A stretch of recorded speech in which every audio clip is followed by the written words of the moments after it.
Satnam, yogis and yoginis, hello and welcome back. And also numerologists and those who love sound. So not just yogis, but yes, we are in this new course, in this exciting adventure through sound. And today we're going to go into the S, the sound of sound, the beginning of sound. Before we go into S, I'm going to say a few things about the sh sound that we did the video the last week. And we've had some comments from some of our viewers, and they were very relevant and interesting, and I would like to share a few things. One was from, where is it here? Isabel was mentioning how, I mentioned that the CH word, letter, it's not exactly the sh, but she points out that in French, especially at the beginning of the word, it may sound exactly like sh.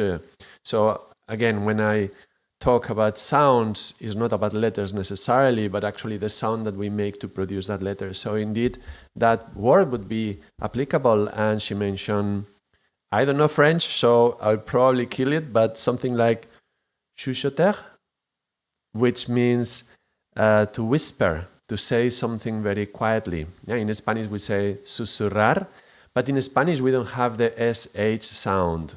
So actually the whole letter for the whole sound from last week, I don't have any example in Spanish. So it's good that we have this one in French, chuchoter, something like that, and meaning this, to say something very quietly or whispering.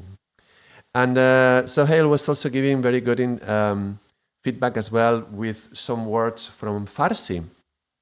He said that the very word for number 6 is shesh. So that's very much the sh sound. So that's very interesting. And I was relating number 6 with air, the element of air, and whoosh, the sh sound of the air as well, not just the silence, but amongst other qualities. And he mentions that lungs are shosh. Yeah, so number 6 is shesh, lungs are shosh. I may be mispronouncing a little bit. Night is shab. Yeah, and we were talking about the night and the silence, yeah, evoking silence. And listening is shanidan. Very nice. He actually said, reminds me of the story of Scheherazade, and 1,000 Nights. Again, night is shab, yeah, in which Scheherazade compels the king, the Shah, to listen, shanidan, to a story, and by doing so, quiets his urge to kill people. Yeah, it's like sheathing the sword, remember? So very interesting, very relevant sounds that are linked to the SH sound.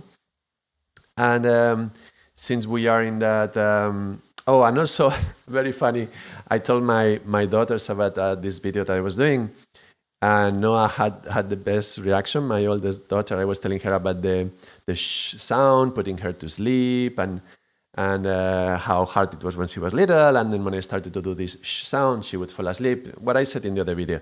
And she says, oh, now I know why I wasn't falling asleep. I said, why? She said, because I was counting lambs. I thought I had to count lambs instead of counting sheep. That's why I wasn't falling asleep. So it's really very clever. So counting lambs is not the same as counting sheep. So now you know, if you want to count some animal to go to sleep, then definitely count sheep.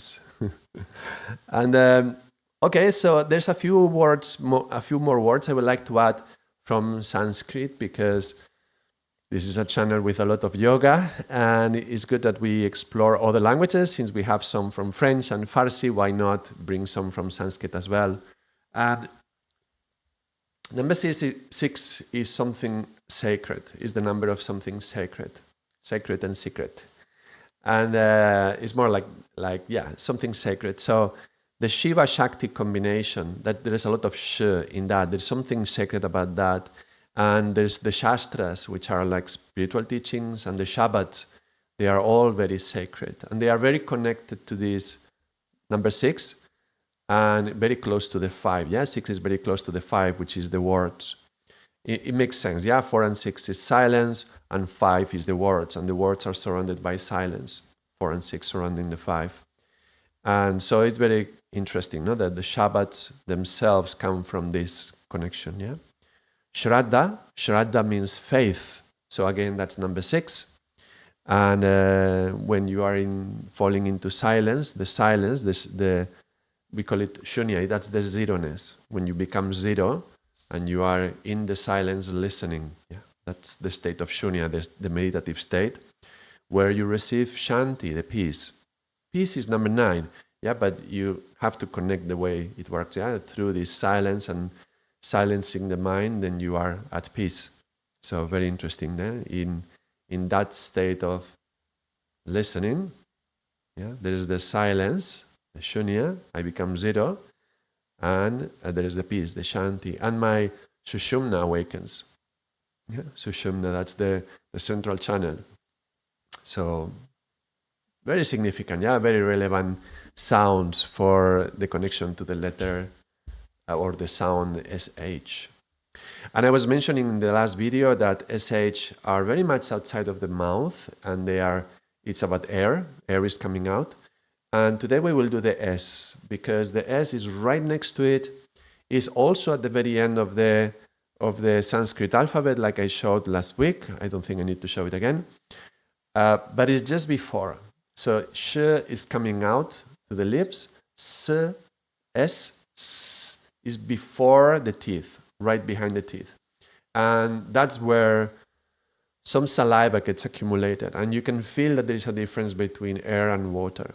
So sh is very airy and s is very watery. So we can see that connection very quickly. Now, my basis, I start from the book and from this wonderful book, and then from there I expand on my understandings and I connect to the numbers. This book has a whole chapter dedicated to the snake. And Margaret Magnus talks about how there's so many words that are associated with the snake, and they start with the letter S. And in this book, she goes letter by letter, but she only touches like the surface of the letter. But with this one, she goes much deeper. She goes really in depth to realize how much deeper could we go with every sound, with every letter. So in this case, she goes with the snake and shows how the serpent or the snake in the body is the scales, the skeleton, the skin, the skull, the snout, the sphincter, and the spine. The shape, the cylinder, skinny, slender, slight, slim, straight, string, strip, stripe. The texture, satin and silk and slick and sleek and smooth and soft and sweety. Sweety? Sweet? I'm not sure how to pronounce that word. How it moves, to scoot, scuffle, scurry, scuttle, and so on. So how the sound that it makes, how it slides, how it squiggles, how it sways, becoming a circle.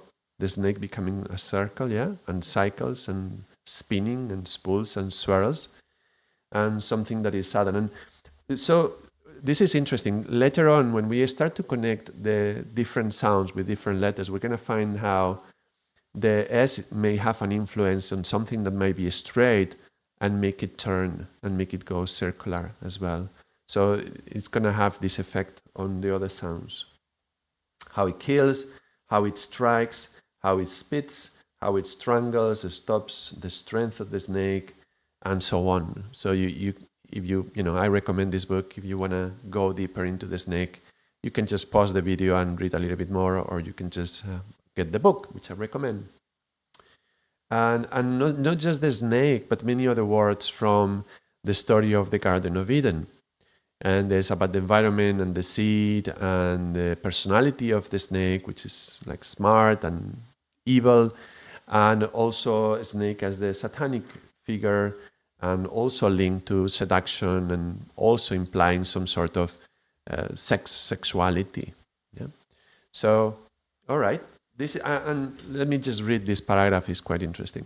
The words we just mentioned in this account of the serpent in the S make up 46% of the 861 monomorphemic S words in my active vocabulary. So 46%, that's almost half of all the monomorphemic words that start with S.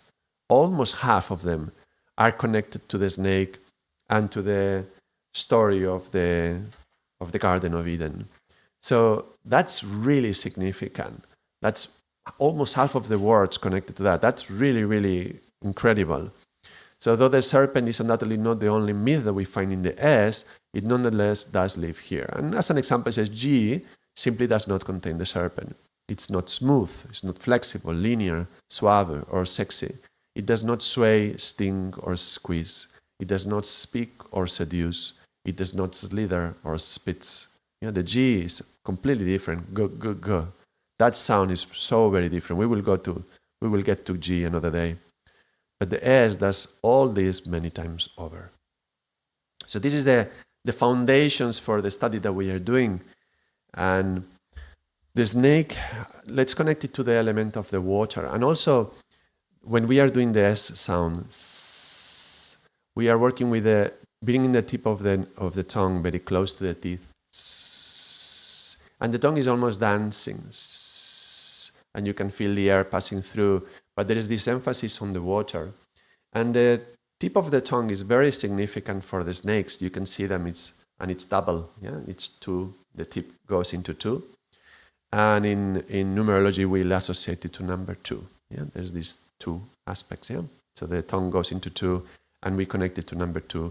In terms of elements in the body, earth is 1, water is 2. So again, we are connecting all these S sounds to number 2. There's probably going to be a little bit of weight as well. We will get to it in a moment. But immediately, as we start with the sound of S, the number 2 is going to come up. So I already mentioned there's lots of things related to the snake. We're not going to go through all of those. But connecting it to the element of water, because I mentioned the other day that how we produce the sound is the thing that is going to lean us, push us towards giving a specific meaning. In this case, connected to saliva, connected to water, we're going to see that many of words which start with S are associated to water and its qualities. We already said 46% are associated to the snake and the Garden of Eden. We're going to see now about water, and we'll see that so many of them connect to water. So when the water is still, we can find sea and salt, and to soak in water, to seep or to sip, or slush. Yeah, so that's water that has been sitting still. When the water is flowing, we're going to find stream and surge of water, a splash or a spurt, spray or a squirt, or a swirl or a swoosh. Satnam Sohail, hello. I was just mentioning your comments a few minutes ago about the Farsi language and how we find the sh sound in it. If you find some interesting ones on the S, please share them with us as well. We're going into the water and the snake with the letter S. So water, it can flow, it can stay still. And if it stays still, it has a certain qualities. And if it's flowing, it has some other qualities. From the perspective of yoga, this is quite clear. This is like energy which gets stagnant or which is swooshing by, moving, flowing. Yeah.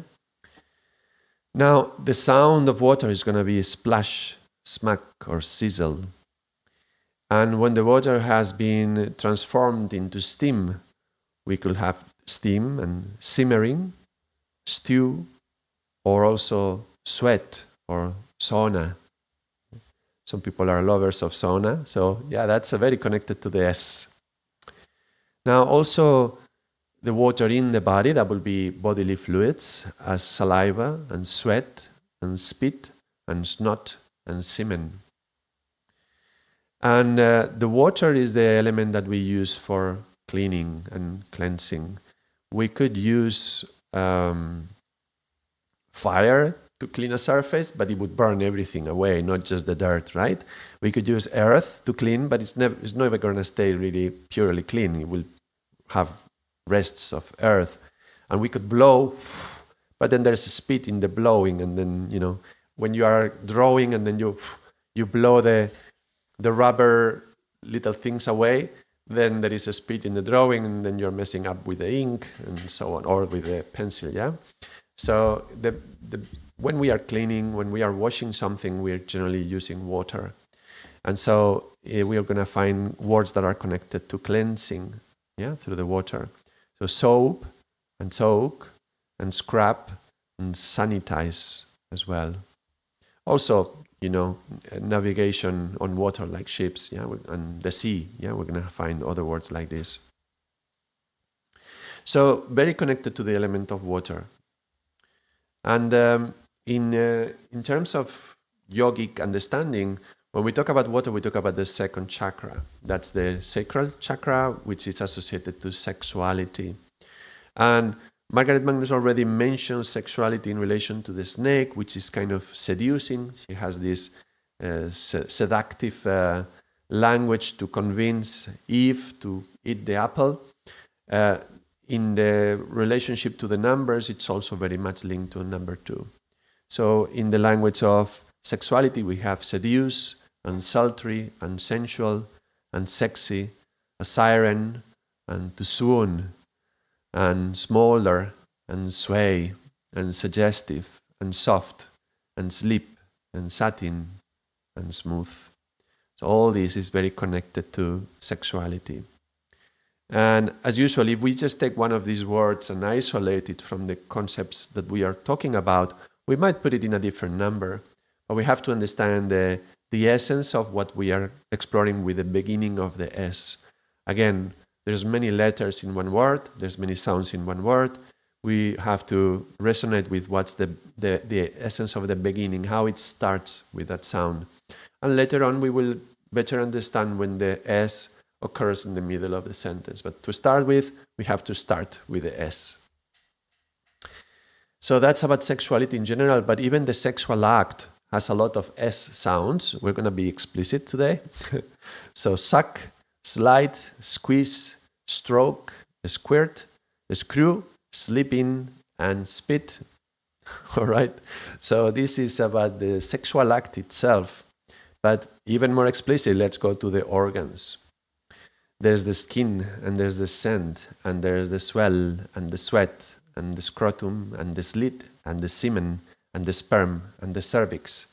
Also spores, and sprigs, and sprouts, and spawn in other creatures, not just in humans. So sexuality in general is going to be connected to this S sound. And because it's sexual, it becomes also taboo, something we don't want to talk about it in public. And it may feel like it's sinful. And there is smut or slut, sleazy or sordid or scandalous, suggestive and sensational, succubus, a stigma, spoil, sully, and scandal. Which this aspect of the taboo is kind of like the dark side, which in yoga we associate a lot with the number 2 because of this polarity, yeah, the light and the dark. Just like the snake has the tongue that splits into 2 splits, yeah.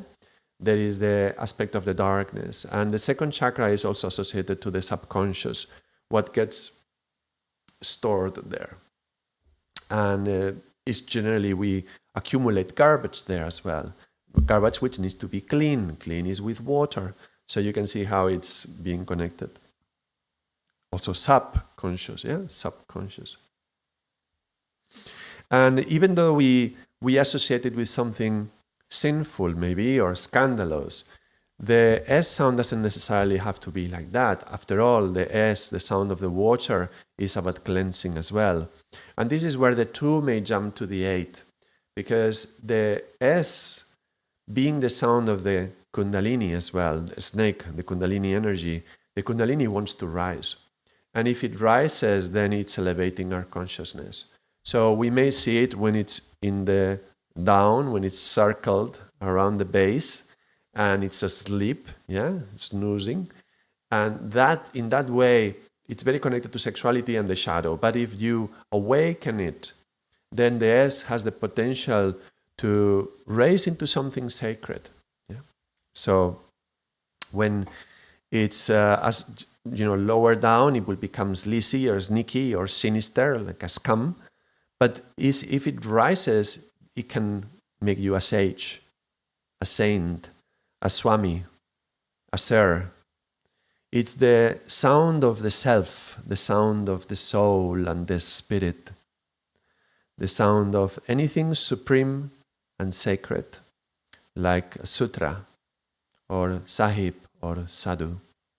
So this is like the S coming from the two of the sexuality and rising towards the spirituality.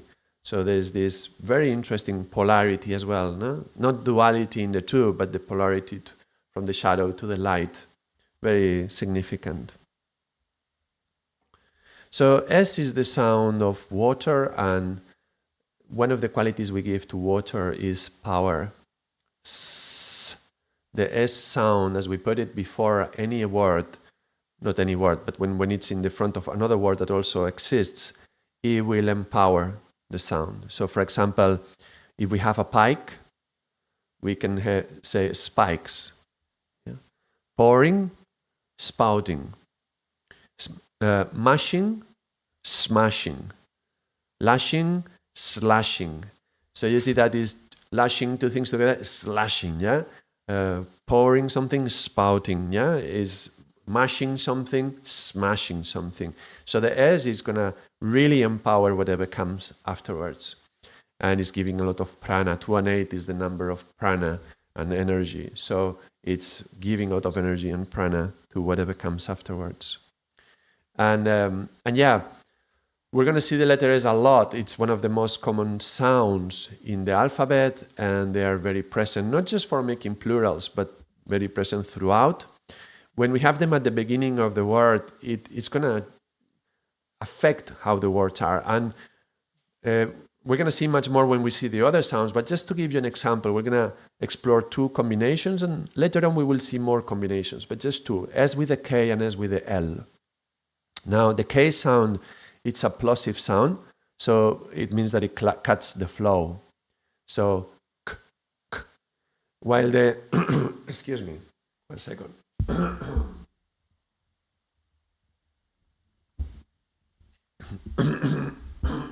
Excuse me. Hydration, yeah? When while the sound can be kept on forever, it's an infinite sound, the K cuts. So if we have the S and then the K, is something that is being cut. So we have scarce, scant, scrimp, to scrape or scavenge, skeletal, skinny, skimp, and scour.